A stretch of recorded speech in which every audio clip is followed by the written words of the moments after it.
Bismillahirrahmanirrahim. Assalamualaikum warahmatullahi wabarakatuh. Alhamdulillahi rabbil alamin. Wassalatu wassalamu ala asrafil anbiya'i wal mursalin wa ala alihi wa sahbihi ajmain.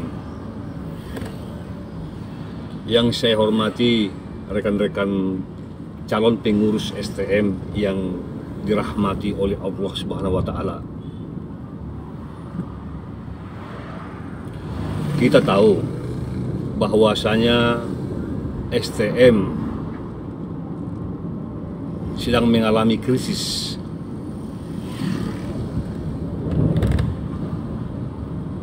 Sehingga untuk mengatasi krisis yang ada dalam tubuh STM, maka kita semua dikumpulkan dalam niat dan motivasi yang sama. Lillahi ta'ala, bagaimana caranya menyelesaikan persoalan fardu kifayah di lingkungan Masjid Al-Hadona atau lingkungan Balige dan sekitarnya. Masalah STM ini adalah dibilang rumit, bisa juga rumit. Dibilang gampang, ya gampang. Tergantung bagaimana cara kita mensikapi.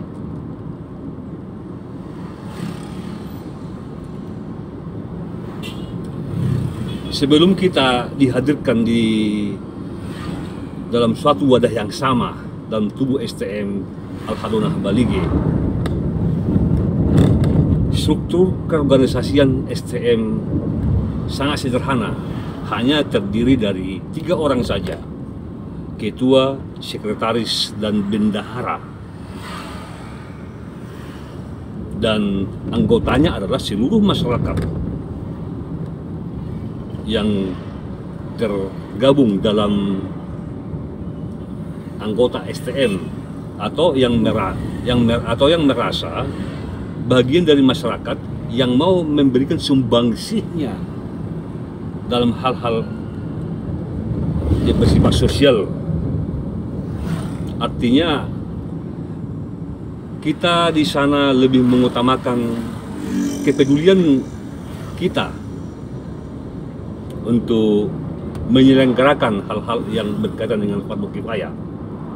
Saya percaya seandainya STM tidak ada, Serikat Tolong tidak ada, saya tidak percaya kalau yang namanya fardu kifayah itu tidak akan berjalan. Pasti akan berjalan. 3 orang saja pengurusnya bisa berjalan dengan baik. Walaupun belakangan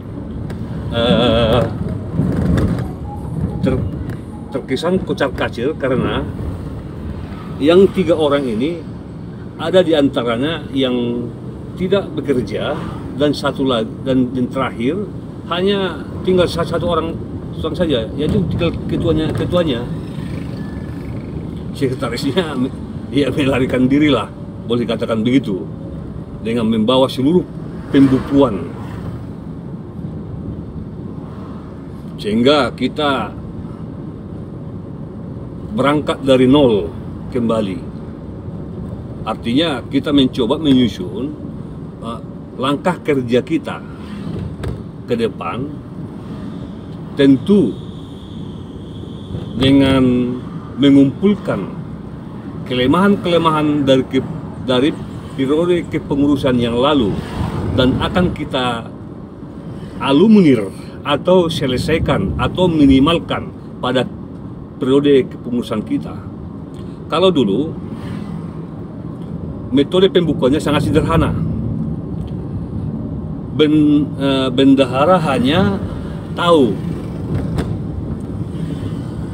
atau berapa jumlah yang membayar,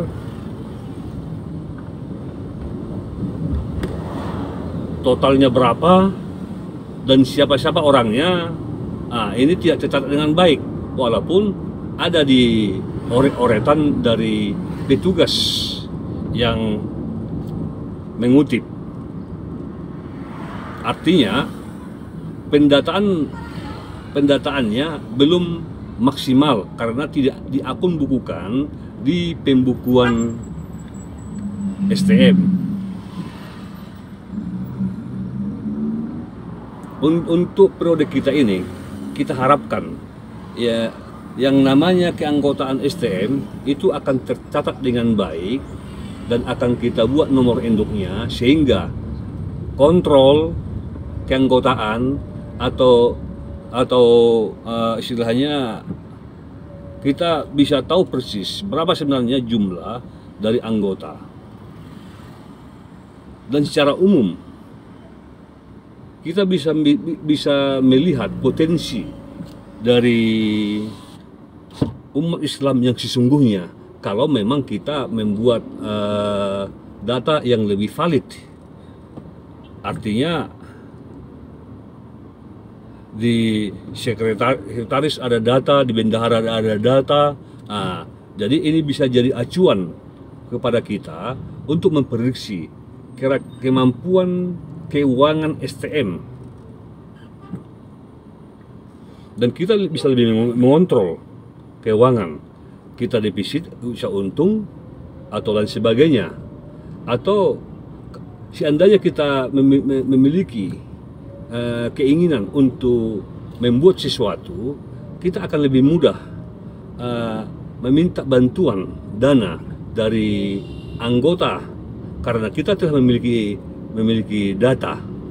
Saya percaya di antara anggota STM itu banyak yang mau memberi bantuan lebih jika sekiranya STM bisa bekerja lebih transparan dan juga pekerjaannya lebih bisa dipertanggungjawabkan. Karena STM bukanlah hanya semata-mata mengurus fardu kifayah saja, mengurus tanah wakaf. Bagaimana cara mengamankan tanah wakaf? Bagaimana cara istilahnya membuat tanah wakaf yang lebih baik, atau menghadirkan tanah wakaf yang lain jika sekiranya tanah wakaf itu telah habis. Artinya kita akan lebih mengembangkan lagi kerja STM ini. Kalaulah hanya sekedar fardu kifayah saja, ya gampang aja.